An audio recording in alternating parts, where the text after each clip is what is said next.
Comment Dieu se manifeste-t-il à nous aujourd'hui? Que nous dit-il de lui-même? Qu'il est au-delà de toute frontière, Madian, Epha, Saba, Tarsis, les îles de l'Orient. Les différentes lectures nous bercent de noms géographiques exotiques dont nous ne savons pas grand-chose, mais qui nous ouvrent de poétiques et larges horizons. Isaïe voit Jérusalem comme la lampe qui brille sur le monde et attire pour le Seigneur l'assemblée sainte de tous les peuples. Quel éclat, quel souffle, quelle ampleur!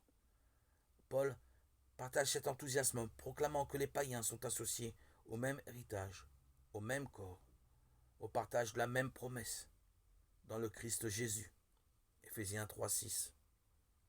Le don de Dieu est si large, si généreux, qu'il ne peut que déborder. Israël pour illuminer la terre entière et rassembler l'ensemble de ses enfants. Merveilleuse nouvelle pour les cœurs accordés à la miséricorde céleste, nouvelle moins bonne pour ceux qui sont tentés de mettre la main sur Dieu et d'assigner des limites à sa grâce. Ainsi, Hérode se barricade dans Jérusalem.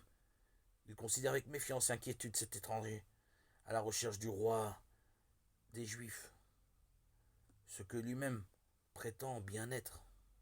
Entre ses mains, le texte biblique devient lettre morte. Il est consulté à titre purement informatif, comme un atlas.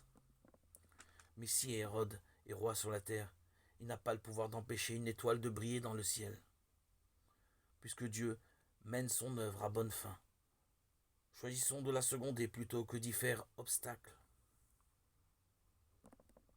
Seigneur, tu as révélé ton Fils unique aux nations, grâce à l'étoile qui a guidé les mages.